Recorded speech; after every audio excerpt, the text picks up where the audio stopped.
It's terrible.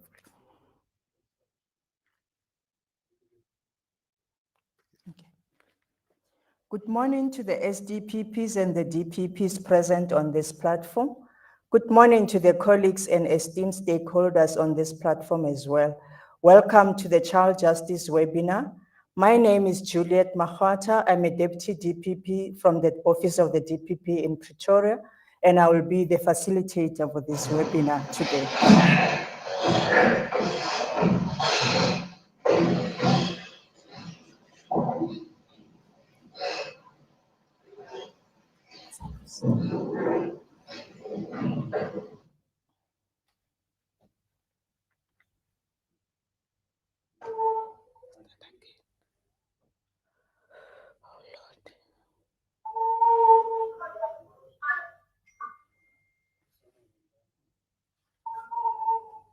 Apologies, we seem to be having feedback on our systems here and the team is just trying to fix it.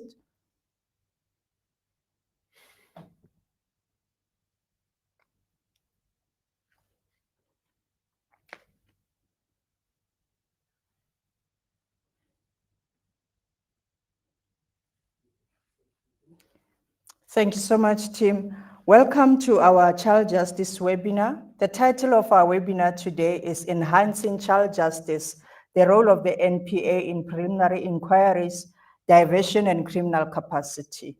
Our theme is Restorative Justice and Rehabilitation, giving every child a second chance.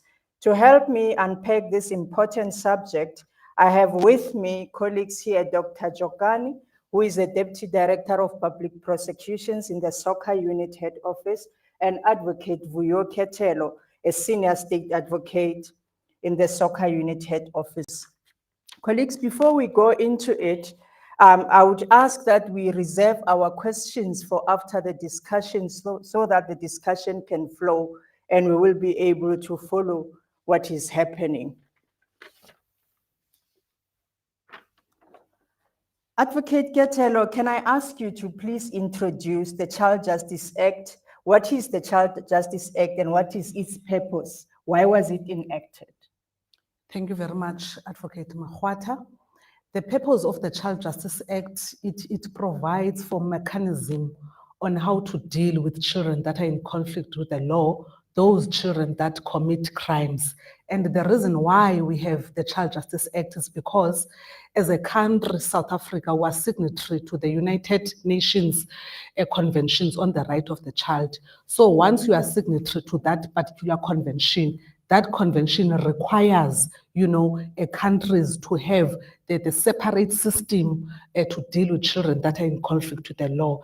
And before the advent of the Child Justice Act, we did not have that in South Africa. We were only relying on the provisions of the Constitution, the Criminal Procedure Act, and you'll agree with me that the Criminal Procedure Act was actually crafted to deal with adults. Hence, today we are talking about the Child Justice Act.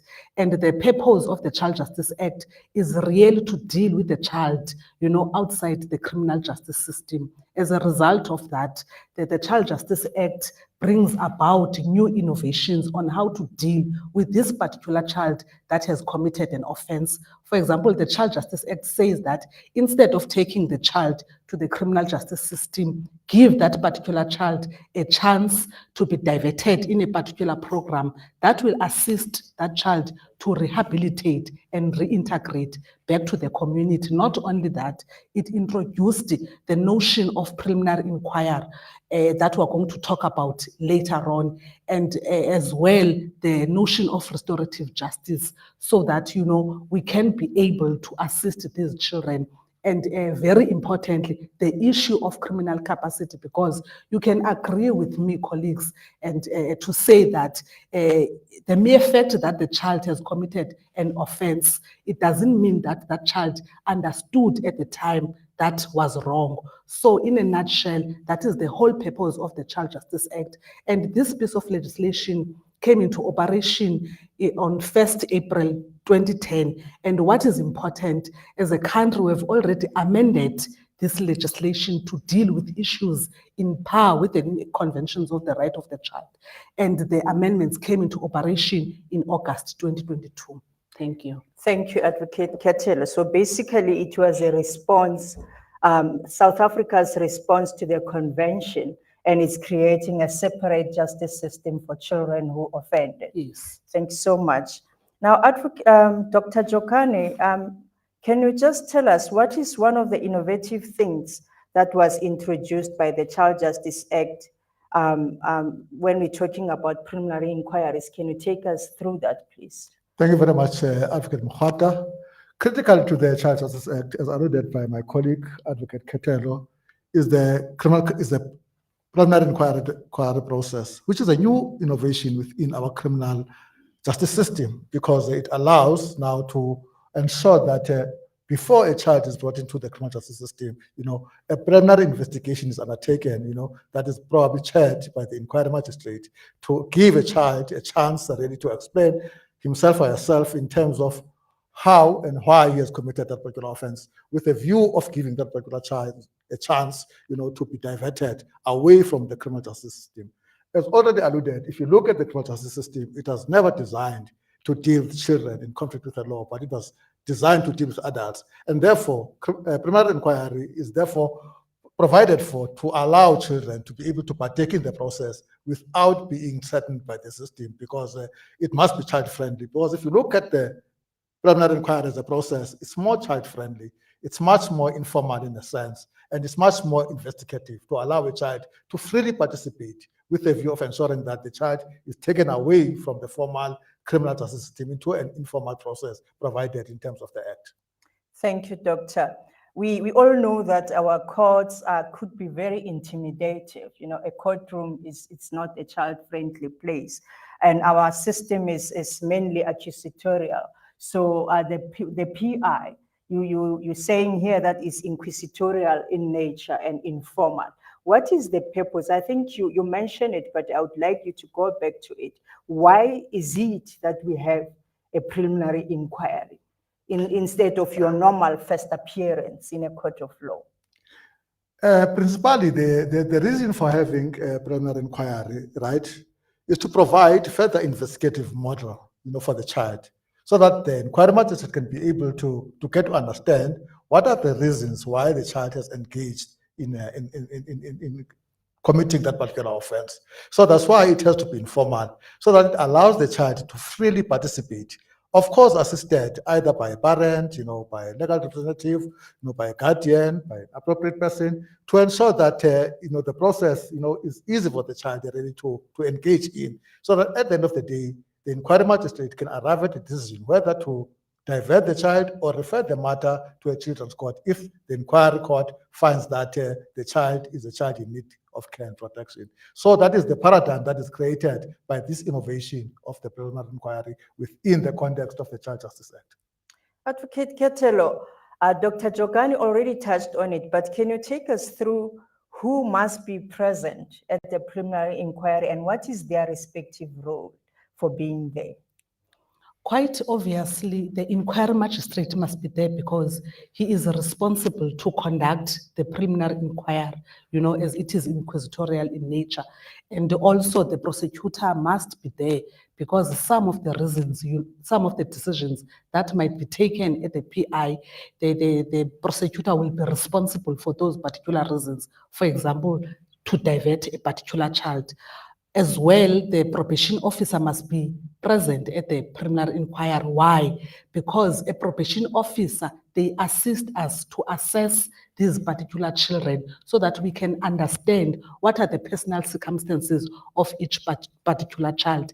And as well, a legal representative. A matter of a child who is in conflict with the law never proceeds without having a legal representative. And most importantly, we must have a parent, a guardian, or an appropriate adult, because once the decision is taken, those persons must be able to ensure that the child, we will adhere to the decision that has been taken, for example, diversion. So those are the people that must be there. However, the inquiry magistrate, if he or she deems fit that they need more information or other persons that can come and assist, in the inquiry magistrate, persons like your educators, they can come to the PI, to give more information. Persons like pastors, they can also come, whoever that the inquiry magistrate deems fit to be here at the inquiry magistrate to assist us with more information on this particular child. Advocate, you mentioned that amongst the people who must be there, an appropriate adult is also allowed to be there. Who is it that we refer as an appropriate adult, and why was there a need to include, over and above parents and guardian, an appropriate adult? Okay, Advocate Mukasla, when this piece of legislation was crafted, many things were looked at. You'll agree with me, there are children that are also heading households. That will be one of the category. A child that is 16 years and older can also be an appropriate adult because the parents or guardians are not available. So those persons can be appropriate adult to assist this particular child. So it is to catch those children who neither have parents nor guardians. They would still have somebody to stand up for them. Correct. Thanks so much. And how does a preliminary inquiry influence decisions on diversion, assessment, or prosecution? The question is directed to you, Doctor. Look, as I said earlier on, the importance or the import, of preliminary inquiry is to ensure that, amongst others, is to ensure that the child is diverted away from the formal criminal justice system. Or perhaps maybe if the inquiry magistrate, in the context of hearing, the child is of the view that the child in question is a child in need of care protection, then they can be able to make a decision in terms of, one, amongst others, the child to be referred to a children's court because it's a child in need of care protection, and more importantly, also ensure that assessment is done in respect of the child. So, in essence, the key role of the preliminary inquiry is to get as much information in relation to the child is concerned, so that it can make an informed decision, at that stage before the matter is even sent to a child justice court. Because remember, as I said earlier on, that the preliminary inquiry is part of the broader investigation, but the only difference is that now it is presided over by an inquiry magistrate to assist the court in arriving at a fair and a just decision in relation to assisting the child in question. Thank you, Doctor. Advocate Ketelo, what are some of the orders which may be issued by a preliminary inquiry process? What is it that the magistrate, the inquiry magistrate, at the end of the whole thing can rule or can state? Okay. Different processes, can happen after the preliminary inquiry has been finalized.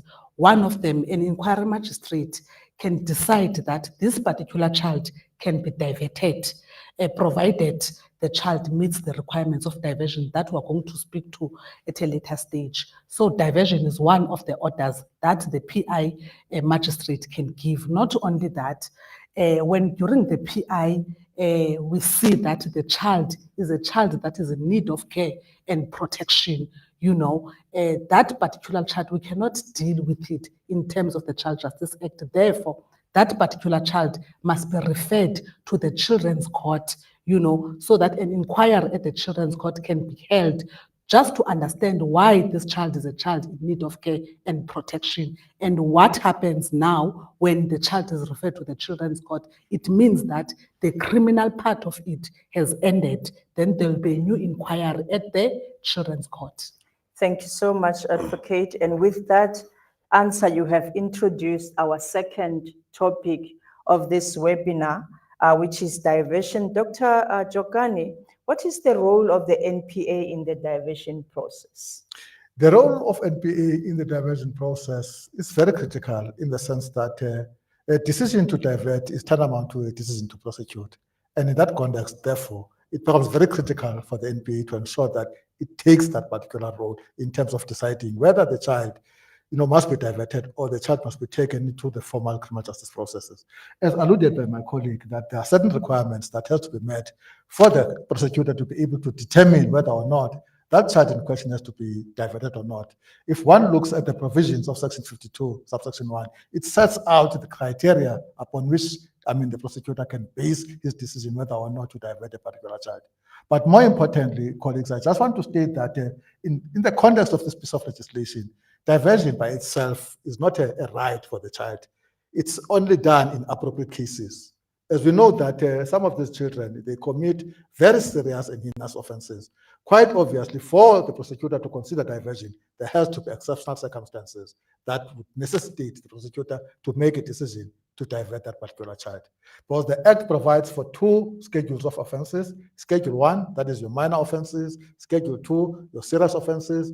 And more importantly, your Schedule 3, which are more serious offenses. So in that context, all those will be taken into account by the prosecutor in arriving at a decision whether to divert or not to divert, given the circumstances of each case. But more importantly, key to making that decision, the prosecutor must apprise himself or herself with the merits of the case before engaging to a particular decision, whether to prosecute or to divert.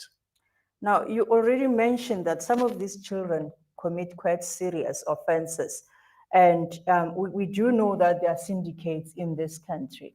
Are there systems in place to guard against where you have a child offender, but who is being used by serious criminal syndicates, knowing that the child will be handled differently by the system? Dr. Ketelo, do we have system in place to guard against an abuse of this good system that is meant to help our children by those with evil intents, the hardened criminals of this country? I like what you are raising, Advocate Mkhwatla. It's very important when you're dealing with children that are in conflict with the law. And our Child Justice Act, foresaw that these children might be used by adults or any other persons, to commit these crimes. So the Child Justice Act has a specific provision to say that as and when we are dealing with children that are in conflict with the law, we need to be in a proper lookout whether the child has been used by adult or not. When you see that the child has been used, that is when now you need to take steps to ensure that the person that has used a child to commit this particular offense also comes and answer for himself or herself. So there is a particular mechanism that the Child Justice Act makes provision for. Dr. Jokane, I think you touched on some of this, but I want you to go into it in details. What the main objectives of diversion in the Child Justice Act are? What does it seek to achieve, diversion in terms of this act? Thank you very much, Advocate Mkhwatla.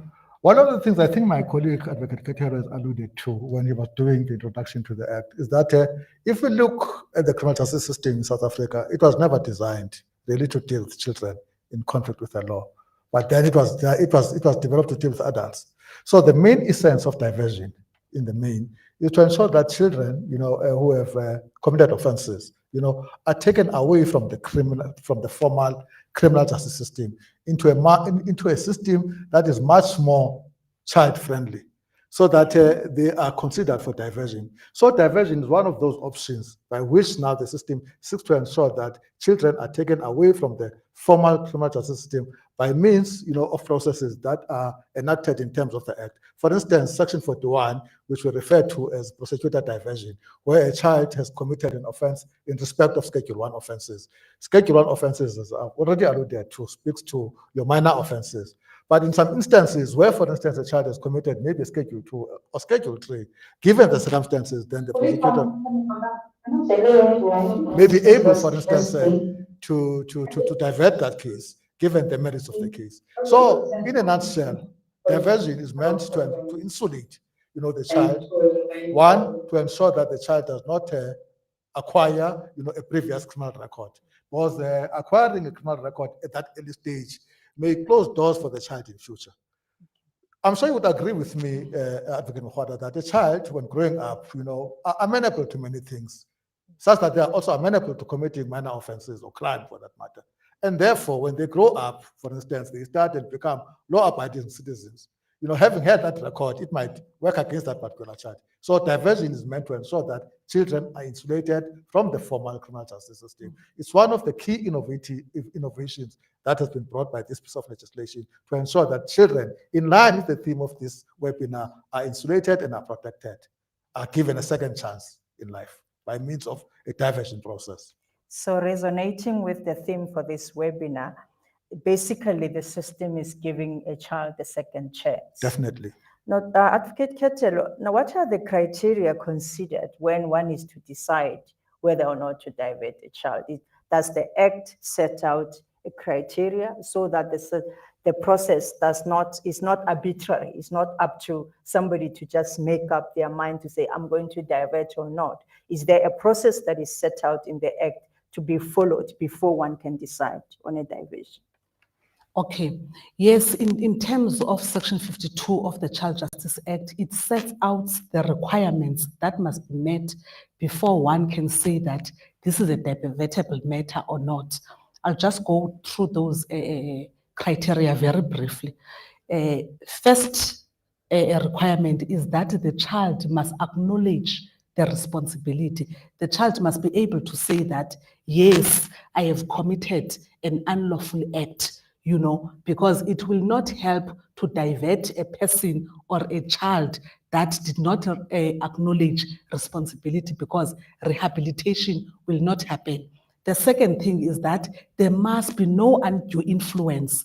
No one must be influencing this child to say that it's fine. What you can do is just to acknowledge. We guard against that. There must be no undue influence.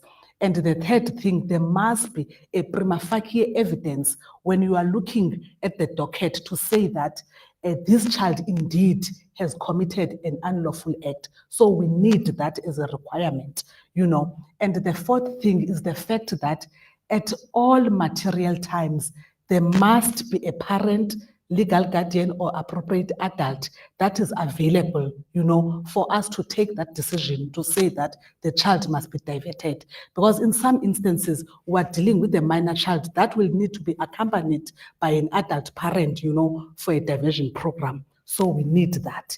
And very importantly, to what Dr. Jokano alluded to earlier, a prosecutor must be able to say that this is a divertible matter, no one else. It is a decision of a prosecutor to decide whether the matter must be diverted or not.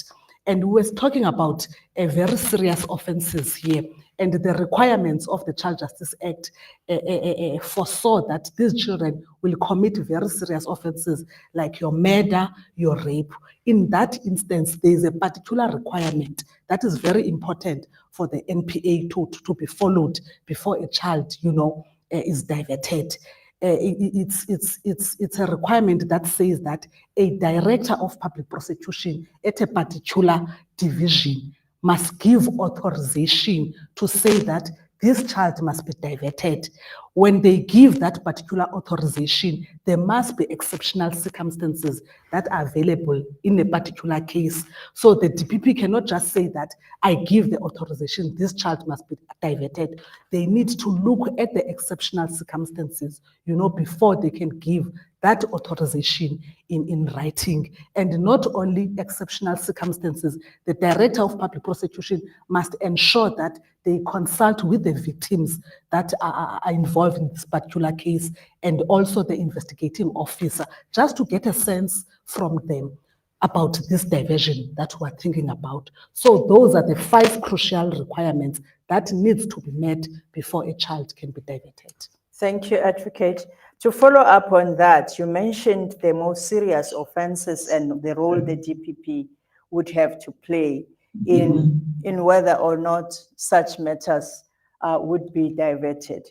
Dr. Jokani mentioned there were 3 schedules of offenses that are dealt with under this Act. Under which schedule are those matters that are being referred to the DPP for written direction on whether or not to divert? Do they fall under a specific schedule that you want to talk about?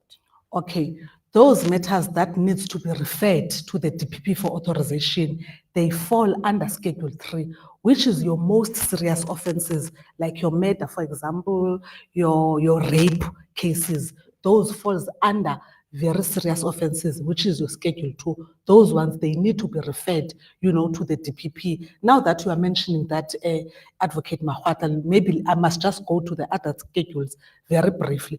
Schedule 1, a prosecutor who is sitting in court, because those are just minor offenses. Stealing of a chocolate from the shop, that is a minor offense that falls under Schedule 1. So a prosecutor, when they see that that child meets all the requirements and it's a Schedule 1, a prosecutor can actually divert that particular child without getting any authorization from anyone. We call that a prosecutor diversion. Then offenses that falls under Schedule 2, a prosecutor in court must be able to speak to the control prosecutor or an SPP to say that this child has committed a Schedule 2 offense and all the requirements of diversion are met in this particular case. Therefore, a decision that the prosecutor is taking is to divert the child. So there must be that consultation as well. It is very important. Thank you. So Schedule 1, a prosecutor by him or herself. A Schedule 2, you need authorization of the control prosecutor or the SPP. And Schedule 3, you refer to your relevant DPP for direction. Yes. Thank you so much. Dr. Jogani, what role do the NGOs and community-based organizations play in delivering diversion services? The role of NGOs in delivering this diversion processes or programs in relation to children in conflict with the law are very critical, in the sense that DSD alone is unable really to deal with these children. Hence now you would see in certain areas, more particularly in rural areas, where NGOs like NICRO and other related NGOs are providing these diversion services to ensure that our children are provided with the necessary assistance to engage in those programs, so that they are taught how to behave. They are taught that crime doesn't pay. For instance, if you look at the programs, in terms of them, they get accredited by the Department of Social Development. All programs that are provided by non-governmental organizations, one of the key requirements is that they must be accredited, so that at least we understand in terms of if a child, for instance, is having, for argument's sake, an anger problem. Quite obviously, when the court makes a decision in terms of diversion in relation to that particular problem, it must direct that particular child to an anger management program that is often provided by this non-governmental organization that has been accredited. So that at the end of the day, when the child goes to that program delivered by that non-governmental organization, when it gets out of that program, say for instance for 6 months or for a year, given the period which the inquiry magistrate decided, he comes back a better person in terms of being able to manage whatever problem that particular child was having. Say for argument that this particular child was having sexual deviant problems. Quite obviously, when the prosecutor and the court makes a decision to divert that child, a child must be diverted to a particular program that is going to speak to the problem that is being exhibited by this particular child. So the role of those NGOs becomes very critical, because they provide, accredited programs that are beneficial to children. And those programs, I must hasten to say that they must be measurable, in the sense of being able to say that if a child has undergone this program, when it gets out of this program, the majority of children come out, rehabilitated, because the essence really is to ensure that the child are corrected in terms of their behavior. So that's why I'm emphasizing the importance of these NGOs in terms of playing that role of providing these services to our children. It cannot be overemphasized. Of course, in some areas, where there are no NGOs, the Department of Social Development plays that critical role in terms of providing those services to ensure that our children are assisted, so that they do not commit or recommit further offenses. Now, from what you're saying, I get the sense then that before a prosecutor would divert some of these serious matters, the child should have been assessed, and there must be program recommended in the case docket to say we are going to divert, and the child must undergo this and this program for this and this time. But that is very, very critical because quite obviously you can't really, divert a child without understanding what kind of program that we are diverting this child to. Because at the end of the day, it's going to defeat the whole purpose of this piece of legislation. Because remember, as my colleague has already alluded to, the purpose of this piece of legislation is to assist our children. Quite obviously, as a prosecutor, you must apprise yourself with the programs that are provided, either by the non-governmental organizations or by the Department of Social Development, such that when the court makes an order, you direct that particular child to a particular program that you know of, so that at the end of the day, that particular child is assisted. If I can just take you back, in the days when we were prosecutors, where there was no child justice, children were asked to go and wash cars, which were not necessarily beneficial. But the essence of these diversion programs, more importantly, they have to teach the child. In other words, a child must come out of the program a better child and a better person, understanding that law does not, law breaking does not pay, and there are consequences for breaking the law. Yes. Now, Advocate Ketelo, talking about referral for programs, to attend commensurate with the offense that the child would have committed, is there monitoring of these programs? Is somebody, appointed to monitor, to ensure compliance with attendance of these programs? And what is the consequence of failure to attend the program up to its finality? You are raising a very crucial point. Once the Child Justice Court or the preliminary inquiry decides that the child must be diverted, that decision must be made an order of the court. In that particular order, the court or the preliminary inquiry magistrate will appoint a probation officer to ensure that, to monitor compliance thereof. Now, two different things can happen, when the child is being sent for a diversion program. Firstly, a child might comply with the diversion order. And once that is done, the probation officer so appointed will come back to court and say that this particular child has actually complied with the diversion program. And that will be the end of the matter. But in some circumstances, we have children that comes back when the probation officer comes back to the court and say that this particular child did not comply, with the diversion program that was actually given to this particular child. So an inquiry will be held in that circumstance to check what was the reason for this particular child not to comply with the diversion program. If the reason was because of the child, the child, in some circumstances, they come back and say that I wasn't able to attend that diversion program because it was very far for me to attend, that diversion program. So the court can actually give another diversion program or more onerous diversion program for that particular child. Give that child a particular chance again, a second chance.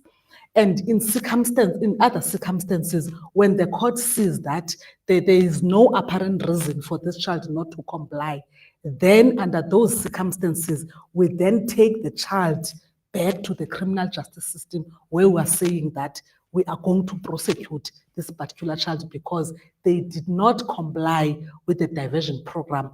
But what is nice about this piece of legislation, even at a trial stage, as a prosecutor, when you see that, no, this child can actually be assisted through a diversion program, even at that particular stage, you can be able to make that application in court to say that, Your Worship, because this child now meets all the requirements of diversions and so forth, let this child be diverted. So there is also that opportunity when you get at the trial stage. All right. So I understand you correctly to say, even where they fail to comply, the court wouldn't just say you are going back to the criminal justice system. They will inquire into the reason why the child has failed. Correct. Only if they willfully, they refuse to cooperate or they just didn't want to cooperate, they would be sent to the normal criminal justice system. Yes. Now, you mentioned that even at trial stage, if the prosecutor now is of the view that this child has changed attitude, they accept responsibility, they can still go through the process. Up to what stage? We know that, trial has different stages. Up to what stage can they do that? Dr. Okay, to answer that Ketelo. one, Advocate Mukhwata, you see, at any stage, but before judgment, a child can raise his hand and say, or her hand, and say that, Your Worship, I want to play open cards. I understand that I've made a mistake and I'm prepared to be considered for diversion. So at any stage, provided that the requirements in terms of Section 52, subsection 1, as alluded by my colleague, are met. So at any stage before judgment, even during the defense case, but more importantly, at that stage now, it requires the prosecutor to be vigilant in terms of weighing, will this admission, not compromise the case? So now it will depend much more on the prosecutor in terms of really agreeing to diversion. Because remember, critical to this decision is also the role of the prosecutor must actually consent to diversion. So he has to weigh those. But in terms of this piece of legislation, at any stage before judgment, the child can be considered for diversion. But I think my colleague has also alluded to the fact that even if the child, for instance, after judgment, he can be considered for diversion as a sentence option. So we always allow, the child to be diverted up until the trial is completed. All right. Now, we're moving over to the important subject of criminal capacity. We know that offenses in this country, most of them are accompanied by you need to prove intention. Did the person have the intention to commit the offense? Now, dealing with that, Dr. Jokane, what is the age of criminal capacity in South Africa? Currently, in terms of this piece of legislation, that is the Child Justice Act, the age of criminal capacity is 12 years. But more importantly, the category from 12 to 14 years, there is a rebuttable presumption wherein now the state has to prove criminal capacity. But above 14 years, then those children are deemed to have. More importantly, any child below the age of 12. And in that scenario, what then happens is that the child must be referred to a probation officer in terms of the provisions of Section 9 of this piece of legislation to be dealt with by the probation officers in terms of diversion at that level. But more importantly, 12 to 14, quite obviously, we have to prove. But if, for instance, that child has criminal capacity, then we're able to either prosecute or divert that particular child. But beyond 14 years, quite obviously, that child has criminal capacity. But I do want to mention the fact that currently, in terms of the amendments now, is that criminal capacity cannot be entertained at a preliminary inquiry. It must be entertained at the criminal justice court so that we don't delay processes at the preliminary inquiry. Thank you. Advocate Ketelo, I want you to take it further. We mentioned that the state must prove criminal capacity beyond reasonable doubt, meaning that this is a formal requirement. You cannot dispense with, and it cannot be admitted by the child because they have no capacity to do that. How is criminal capacity assessed in children between the ages of 12 and 14, and at what stage can that assessment take place? Okay, when the child is 12 years and older, but below the age of 14 years, the state, which is the prosecution, as you've rightly said, that they must prove beyond reasonable doubt whether this child does have criminal capacity or not, because the mere fact that the child has committed unlawful act does not actually tell us that at that point in time, the child was able to differentiate between right and wrong.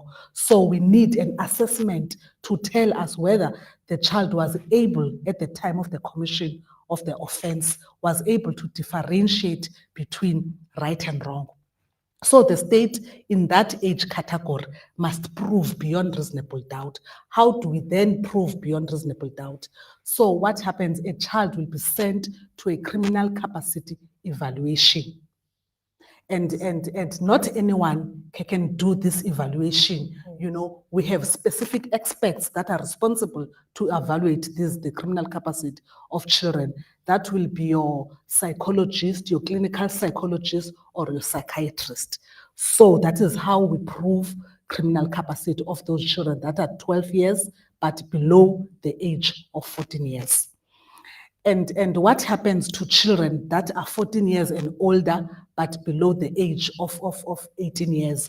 The law says that those ones, they do have criminal capacity. You can actually proceed with the prosecution of that particular child.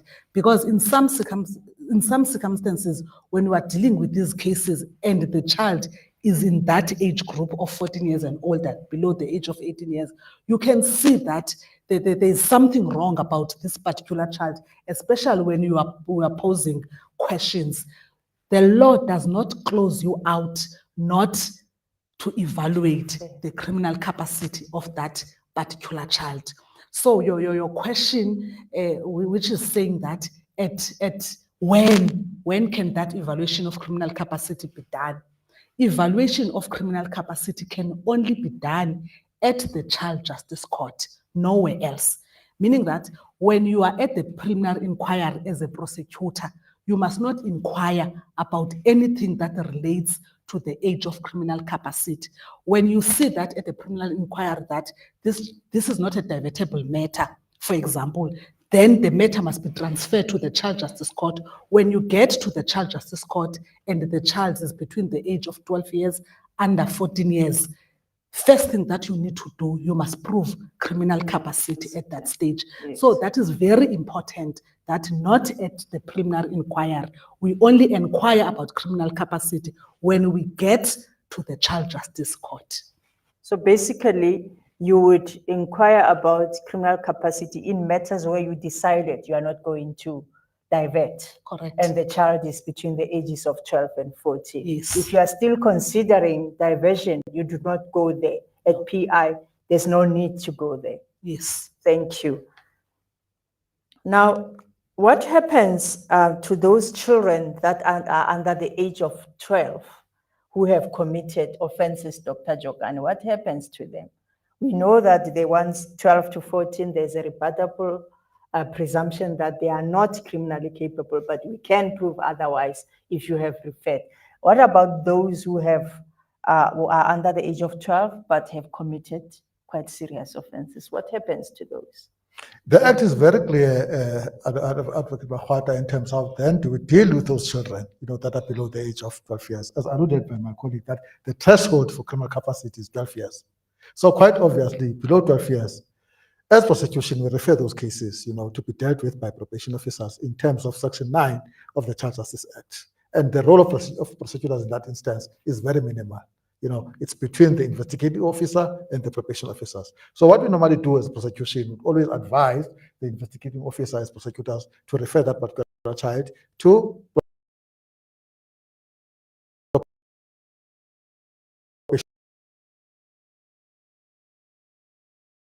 for that kind was important to ensure that we don't allow those children to fall through the cracks. Hence, the Act provides for a mechanism to be dealt with by the Department of Social Development, so that all children are assisted. Because remember now, in line with the manifest purpose of this piece of legislation, we want to ensure that all children, categories of children, are assisted within this process of this child justice. Again, Dr. Jokane, what happens if a child who is between the ages of 12 and 14, where we decided to prosecute, we are not diverting, we refer for criminal capacity, and the report comes back saying they are not criminally liable? The same process that I've just alluded to, Advocate Mahwata, that we refer, children below the age of 12 years would apply. Where, for instance, the report comes back saying that that child lacks criminal capacity, we refer those children, in terms of Section 9, to probation officers to be dealt with at that level. For social development, then we provide, the necessary services to ensure that that particular child is assisted.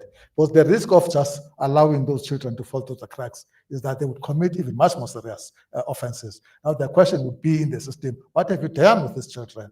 With this child, because we have seen the signs that this child has potential of reoffending. So that's why we make it a point that those children are dealt with by probation officers in terms of the provisions that set out in Section 9 of the Child Justice Act. Well, thank you, Dr. Advocate Ketelo. You mentioned earlier when you were talking about criminal capacity that children under the age of 14 and 18, those we would accept they've got criminal capacity. But then when you are busy dealing with a child, you are posing questions, you could see that something is not right. with this child. You spoke that, you mentioned that they are not closed, they are not left behind, they can be assisted. Can you take us through on how do you approach those matters? This child is 14 years under the age of 18, they've committed an offense, we are not diverting, we want to prosecute, but they do not follow the process. Something seems untoward with the children. How do we approach that? So what a prosecutor will do, in court, we will stand up and make that application to the presiding officer and provide reasons why the prosecutor is saying that this child must be taken for criminal capacity evaluation, to say that every time I'm posing this particular question to this particular child, he or she answers something that is not relevant, for example. So already you can see that mentally so there's something wrong with this particular child. Therefore, I'm requesting the court to make an order into the criminal capacity evaluation of this particular child. And if the court agrees, the order will be made for the child, to be to be evaluated in terms of criminal capacity. And the report again, in terms of criminal capacity, will come in two ways, either positive or negative. Positive in the sense that the child does have criminal capacity, therefore you can proceed, or negatively, so to say that the child lacks criminal capacity, even at that age group of 14 years and older, but below the age of 18 years.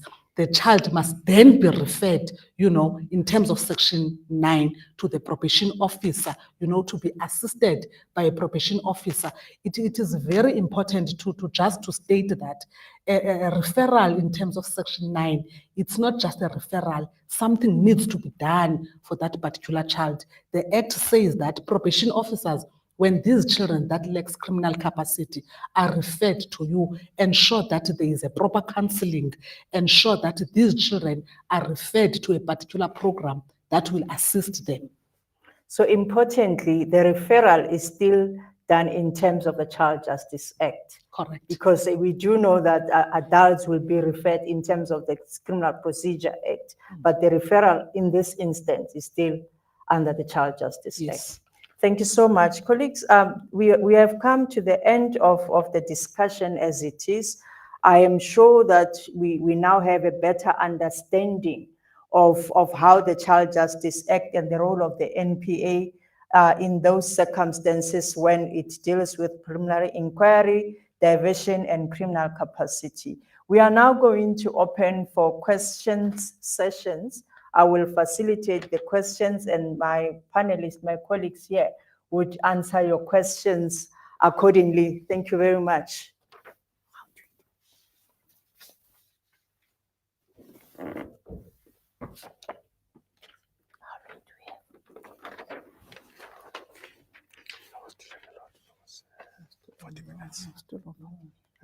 We have about 30 minutes to engage in questions and answers session. If you have your question, I think my IT team will assist us with the first question, because I'm not able to see the hands that are being raised. Thank you. Perhaps, Chair, just whilst the IT is still working out of the questions from the audience in relation to our presentation, maybe one of the questions that I'm thinking of that would be of interest to the audience out there: what stages are we as prosecution consider diversion? Quite obviously, depending of course on the nature of the offense, there are 2 stages where we would have to consider diversion. Obviously, as my colleague has said earlier on, that in an instance where a child has committed, for instance, a Schedule 1 offense, would consider, a prosecutor diversion in terms of Section 41. That's one instance where we can consider a diversion, even before it goes to a preliminary inquiry. The second instance is at the preliminary inquiry. We can consider diversion even at that stage, provided that the requirements, in terms of Section 52, subsection 1 are met, by the child in question, and all other requirements. And thirdly, during the trial stage, I just wanted to mention those that those are the 2 stages that diversion can be considered in relation to a child who is alleged to have committed an offense. Thank you, Doctor. That's very important for prosecutors to note that even when you have started with your trial before judgment, if the child's attitude changes, the child accepts responsibilities, you are not, precluded to consider diversion at that stage. But one would be careful because you've already let all the evidence. You must investigate now why the change of heart at this late stage of the proceedings, just to guard against what we mentioned, that there would be syndicates that would use children to commit offenses to say you'll get away with it. Any questions, team? Well, it looks like we do not have questions. I think then we would choose to accept that our discussion was quite clear. There is a question, I'm being told. You can proceed.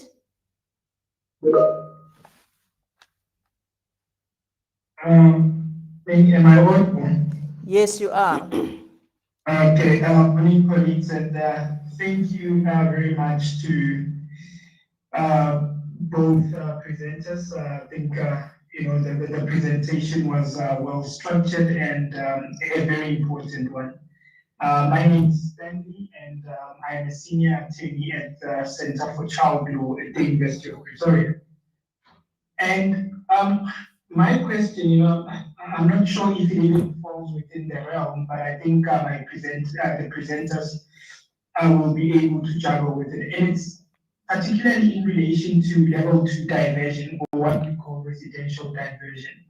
And the issue of accredited diversion programs within a level 2 diversion.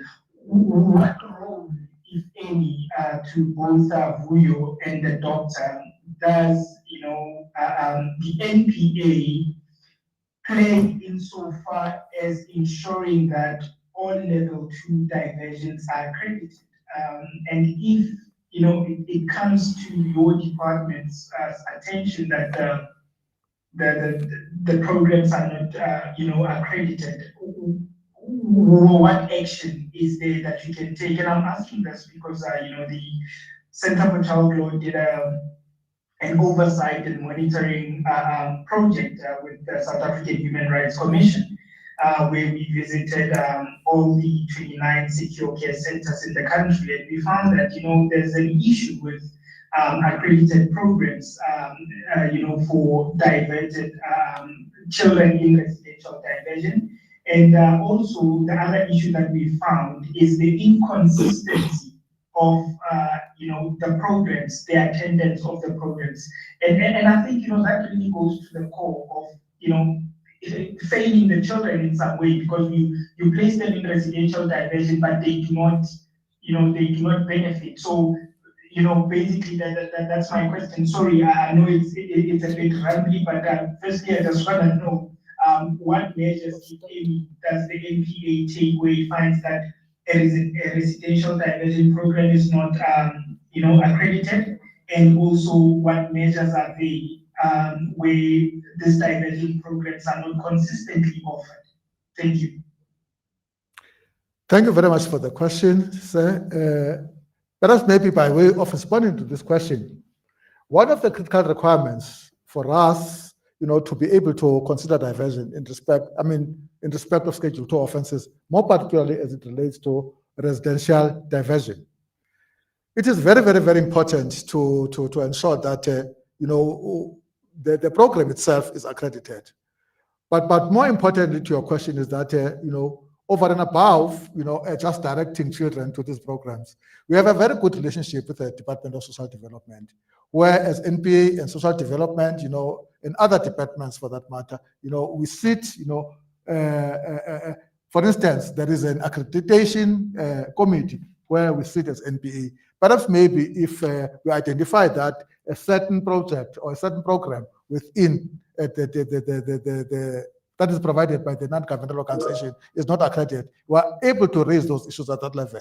So I'm taking concerns from what you have said, and I'm going to take this matter up with the Department of Social Development to ensure that all service providers are accredited across the board, because it is frightening to understand or to hear that There are service providers that are providing these services, yet they are not accredited. And also there is inconsistency in terms of its application. I will note that perhaps when we have our monthly engagements with the Department of Social Development, I will raise this issue to really ensure that this matter is properly investigated, because we don't want a situation where children are directed to programs that are not accredited as it is required by the law. Because the requirement from the legislation is that all service providers must be accredited in terms of this piece of legislation. But more importantly, I must hasten to highlight that accreditation is not in the domain of the NPA. It is within the domain of the Department of Social Development. But more importantly, as a matter of a way forward, we take this matter up with the Department of Social Development to ensure that this is investigated and addressed in line with the provisions of this piece of legislation. Thank you for that question. If I may add, Stanley, to what the doctor has said, you would have heard that before a prosecutor would divert a matter, social development probation officers would have recommended programs, diversion programs that the child must undergo, and they should only recommend programs by accredited service providers. When they do recommend a program, we expect as the NPA that the program that they are recommending is rendered by an accredited service providers, and I think they would be aware that they would desist from recommending any program by somebody who is not properly vetted and properly accredited. Thank you. Any other question? Yes, we do have a question, and then it says, as an organization working in the child diversion space, what options are available when prosecutors openly resist diverting children?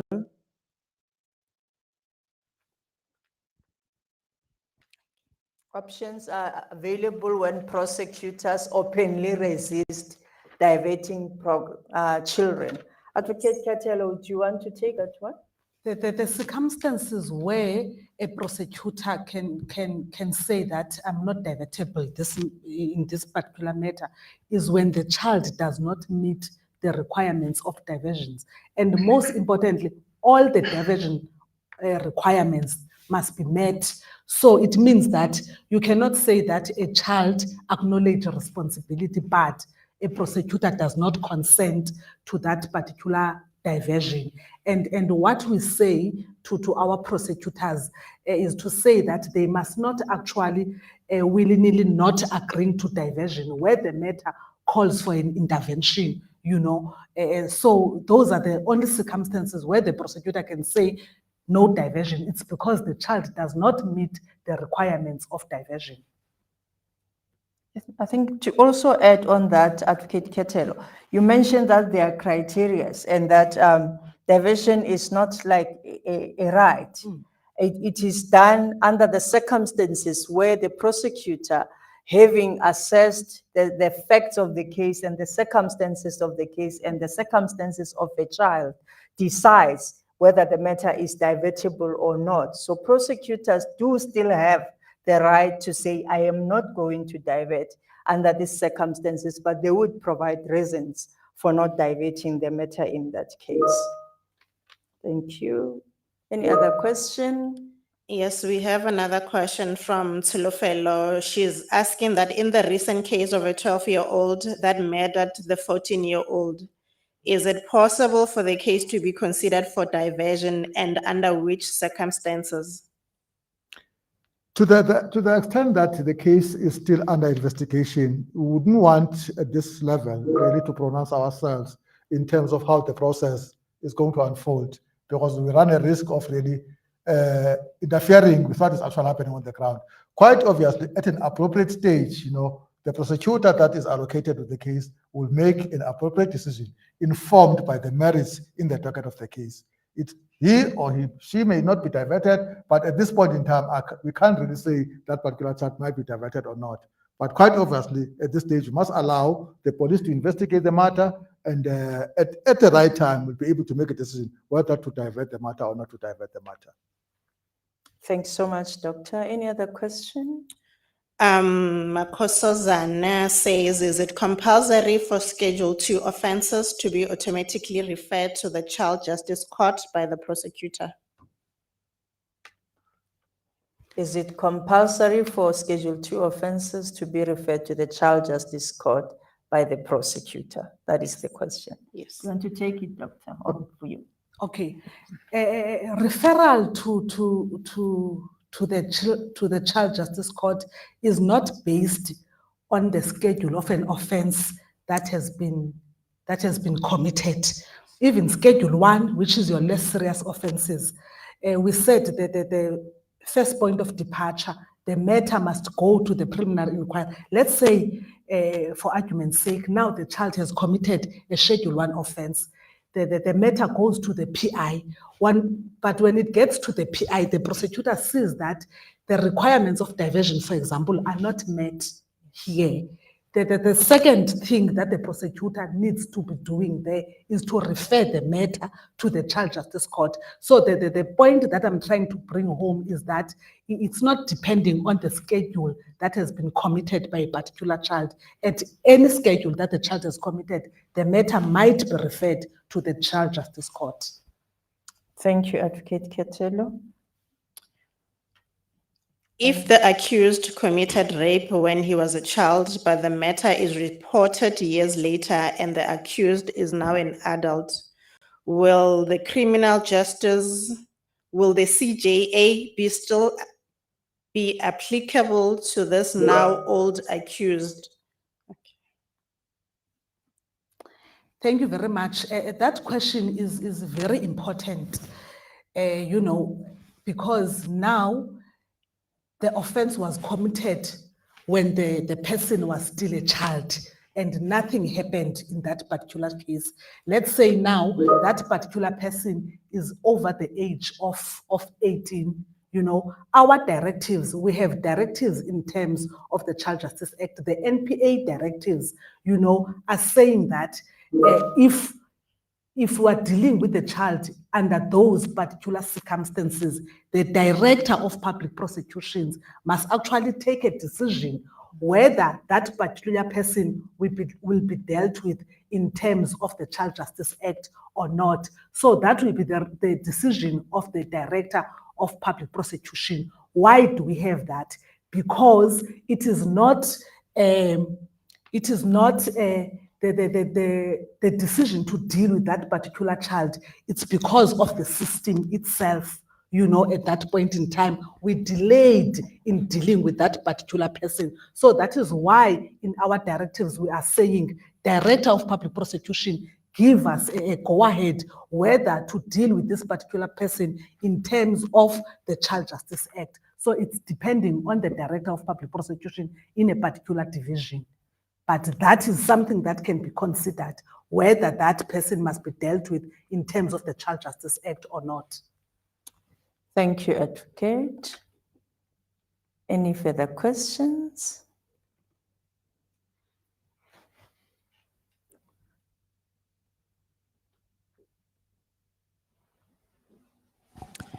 For Schedule 3 offenses, is the service provider supposed to be provided with feedback from DPP confirming approval of diversion? In Schedule 3 offenses, is the service provider supposed to get feedback from the DPP approving diversion? Yes. It is not the service provider that must receive, that particular feedback, because at that stage, we haven't decided whether the child is going to be diverted or not. Remember, the only information that the service provider will get, it's when there is an order of the court to say that this child must be diverted. Maybe let me just explain that process, of the DPP authorization. What will happen, a prosecutor in court dealing with that particular matter will see that this is a divertible matter. But as a prosecutor, I cannot take that decision because this is a Schedule 3 offense. So a summary will be sent to the DPP office to say that this child has committed an offense of murder. It's a Schedule 3 offense, and all the requirements are met in this particular case, and there are exceptional circumstances, then DPP, we need your authorization. If the Director of Public Prosecution gives that authorization, the feedback will go to court and say the Director of Public Prosecution is actually agreeing to the fact that this particular child must be diverted. Once that is done, an order will be made by the court to say that this child must go for a diversion program. At that stage now, when there is an order, remember what we said earlier, a probation officer will be appointed to monitor. That is when the feedback will be provided to the service provider to say that this child must undergo a diversion program that you are offering as a service provider. Thank you. There's an additional question from Tsolofelo. She's saying the Department of Social Development has discredited quite a few diversion programs lately. Could this be because diversion programs are not becoming effective? From the perspective of National Prosecuting Authority, we can't really say that diversion programs that are provided by service providers are not necessarily effective. Quite obviously, the one way of seeing that the programs are effective or not, is the level of recidivism, by the children that have been taken to those programs. From that end, as prosecution, we haven't really been able to establish that. But that question may be better asked by the Department of Social Development. But from our side as NPA, we work on the basis that we refer children to accredited programs and to accredited service providers. To that extent, I think the question might be directed really to the Department of Social Development, not to NPA. Thank you, Dr. And in which circumstances would a diversion order not be issued, as some courts give us challenges and state that when cases are diverted before PLI, a diversion order cannot be issued? Under no circumstances. Now, let me just give a process briefly when now the child is being diverted before that child appears at the preliminary inquiry.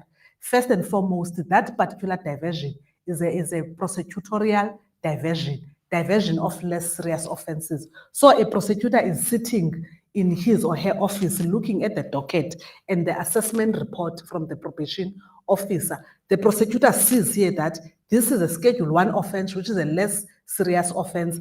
And in terms of this assessment report, all the requirements of diversion are being met by this particular child. Therefore, I can divert under these circumstances. Remember, we are not at court right now.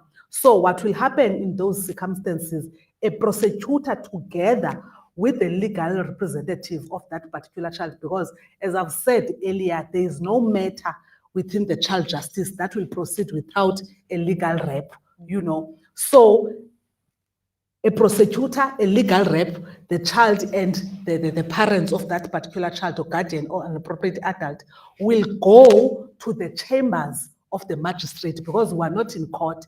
The reason for going to the chambers, to the offices of the magistrate, is to say that magistrate, this is a Schedule 1 offense, all the requirements of diversions are being met here.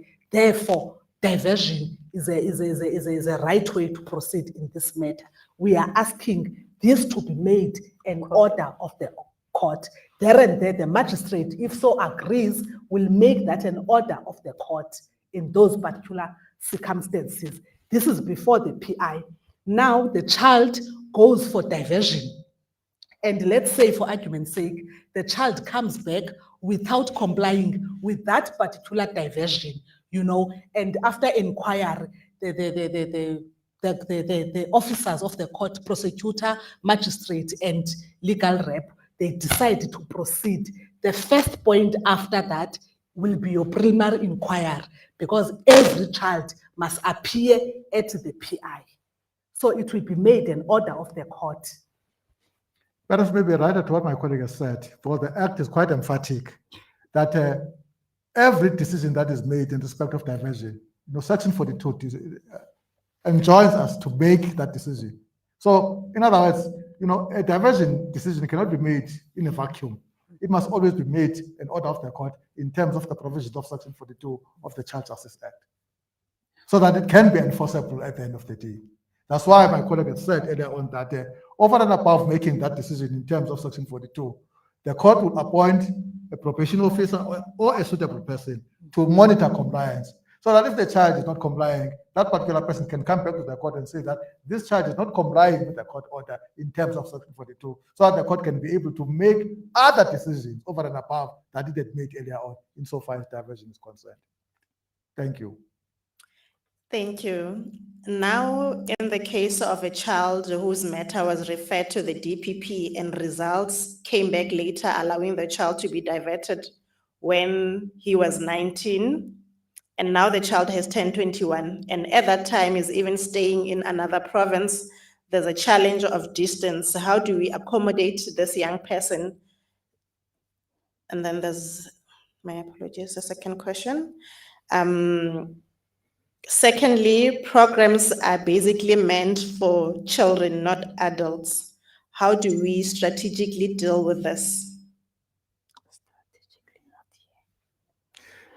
If I may answer that one, remember now, as alluded by the moderator, Advocate Mohata, when he started, the manifest purpose of this piece of legislation is to ensure that at all material times, children are assisted, to comply with whatever order that arises from this piece of legislation.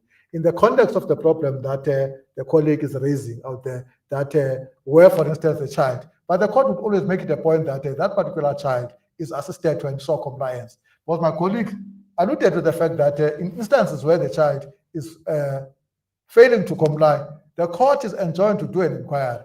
If for one reason or the other, a distance, as we have said, that is a matter that now necessitates the child not to comply, the court will make it so that the child is assisted to comply in the area where the child is, so that it does not impact, amongst others, with the schooling of that particular child, with other activities of that particular child. Because at all material times, the act is aimed at ensuring that children are assisted to ensure that they are taken away from the formal criminal justice system by means of diversion programs. So that is the manifest purpose of this piece of legislation. Okay, so the child who is now an adult between the ages of 19 and Yes. 21 will still be diverted.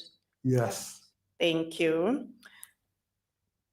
If the accused, okay, this question was asked, is making restitution to the victim as part of an agreement reached upon during victim-offender mediation acceptable in child cases? Well, mediation is part of the process of restorative justice that is provided for in this piece of legislation. And quite obviously, just like the diversion is concerned, because it's a form of diversion, there has to be compliance, by the person who has now offered to provide restitution, to the aggrieved person.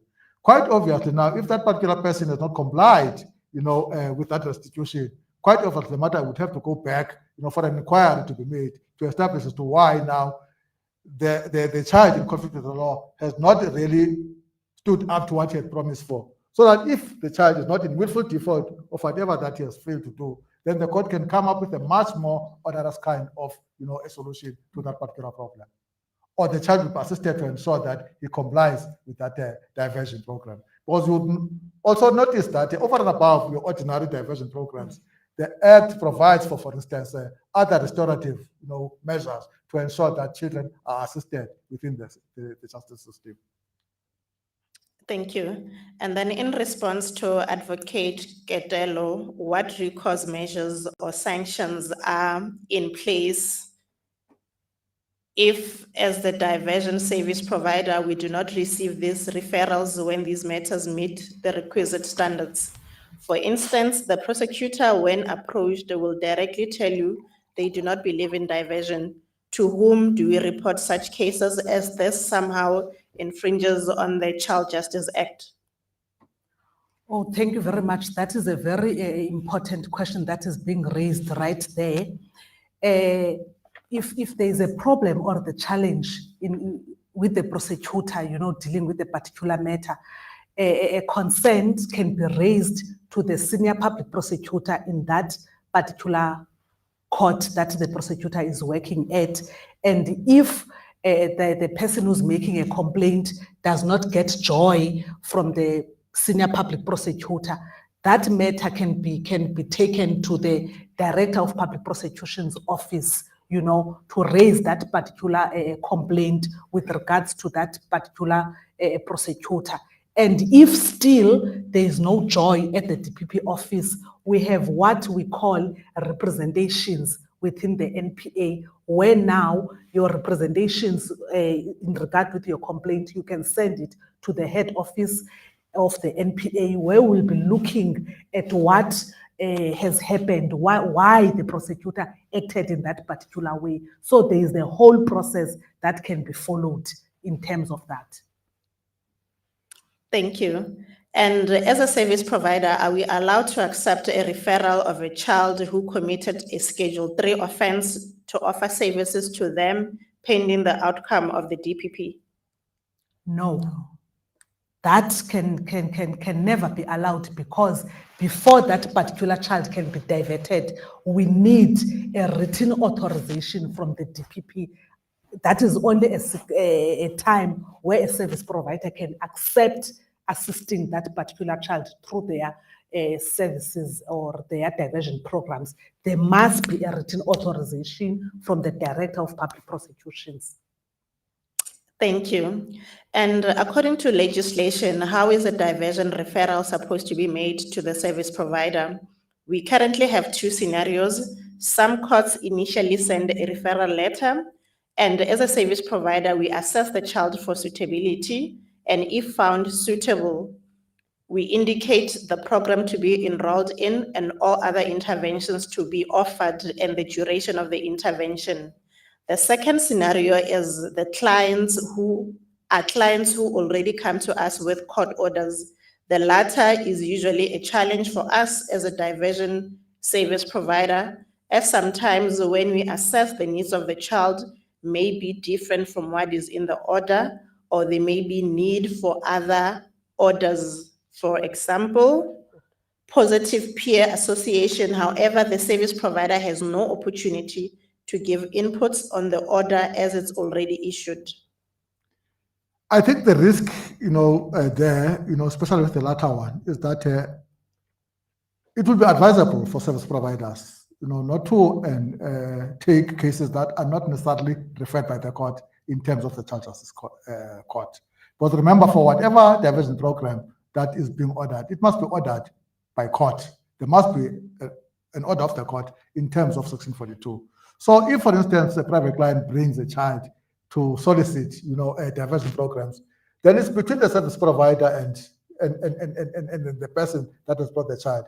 But more importantly, if I'm a service provider, I'll be much more careful in terms of really taking, a diversion assistance or request, from private people without them being a court order. Because remember now, in that instance, that particular order, if I may call it that way technically, it's not even an order because it has not been endorsed or sanctioned by the court of law.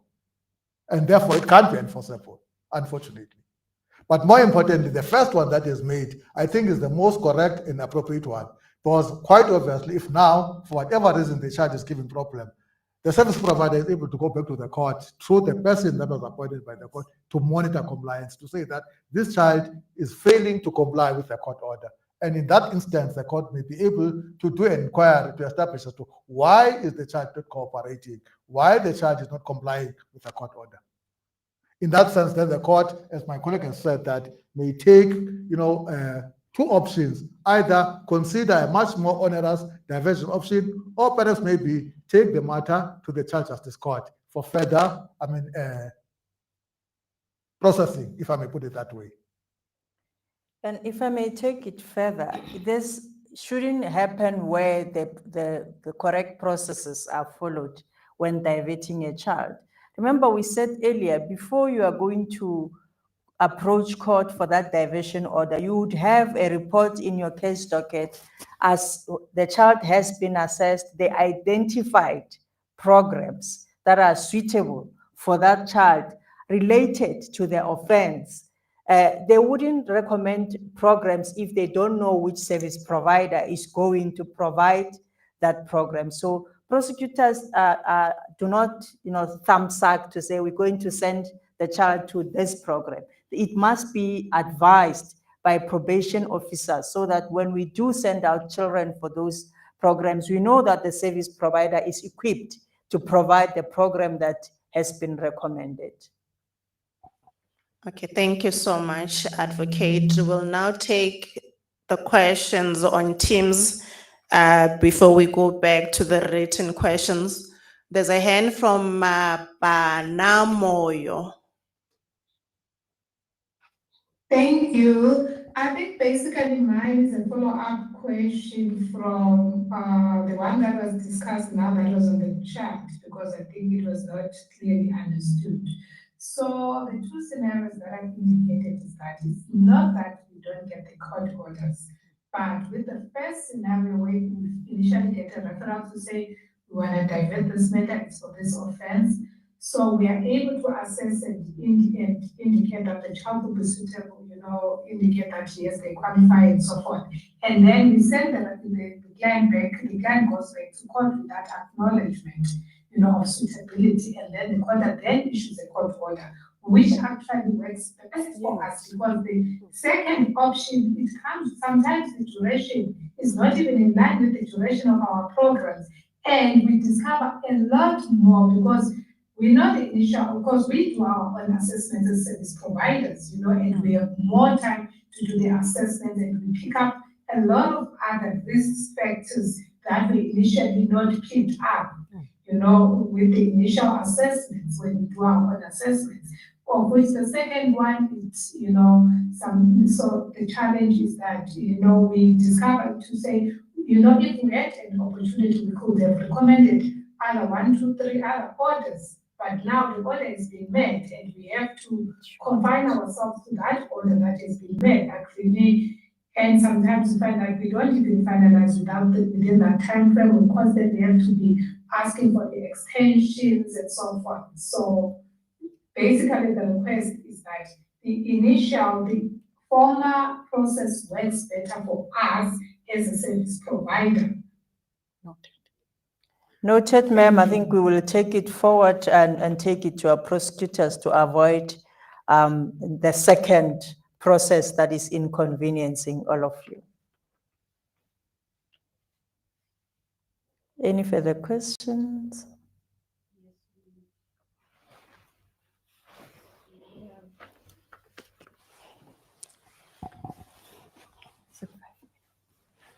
We have another question from Teams, and then it says, what process needs to be followed when a child was diverted during the CJC proceedings but failed to comply? The clerk informed the magistrate, and the latter indicated that the prosecutor must decide to place the matter back on the court roll. What must the clerk do? The case was closed in the CJC after diversion. It was not postponed pending compliance.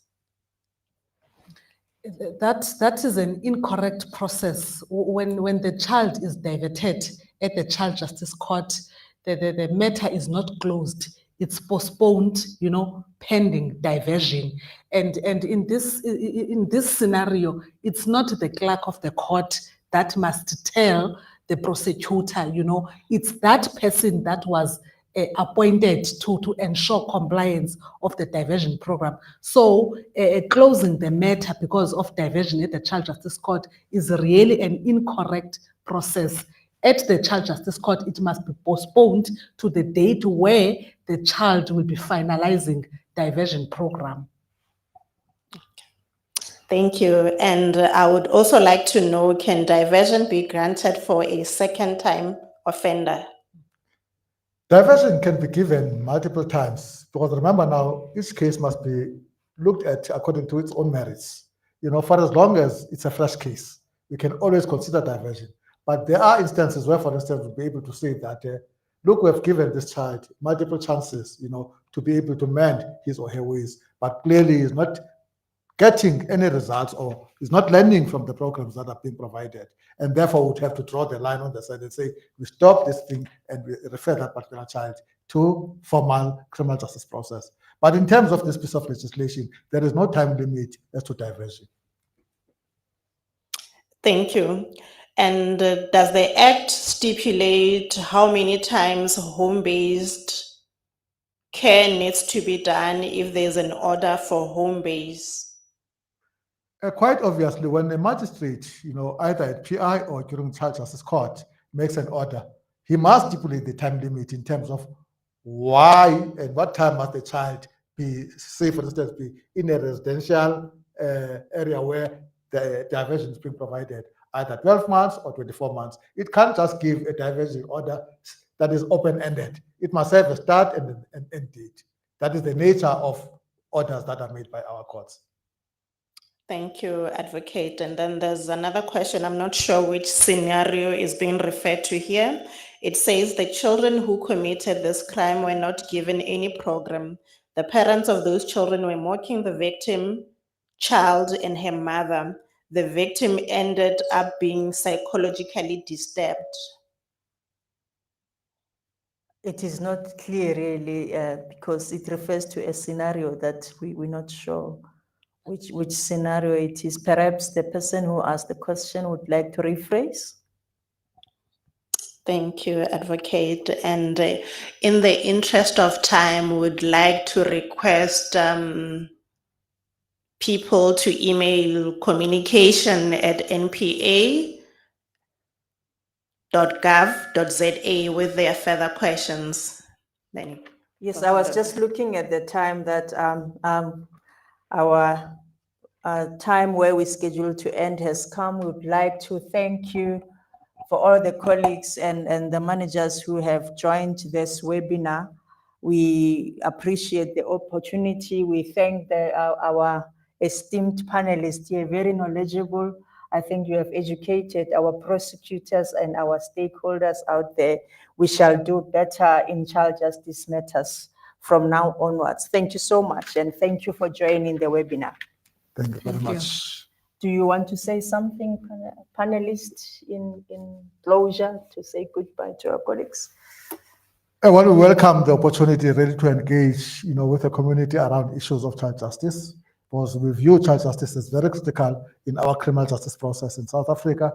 And it warms our heart when our communities are engaging us, and we are always willing as NPA to ensure that we answer to all the questions that the public is having out there, so that we view it as NPA as this organization that is caring, that is there to serve the people. So in that context, we thank the opportunity to be provided to come to you and explain ourselves in terms of the processes, in terms of this piece of legislation. We hope to do this again to ensure that we keep the community informed in terms of this legislation as NPA.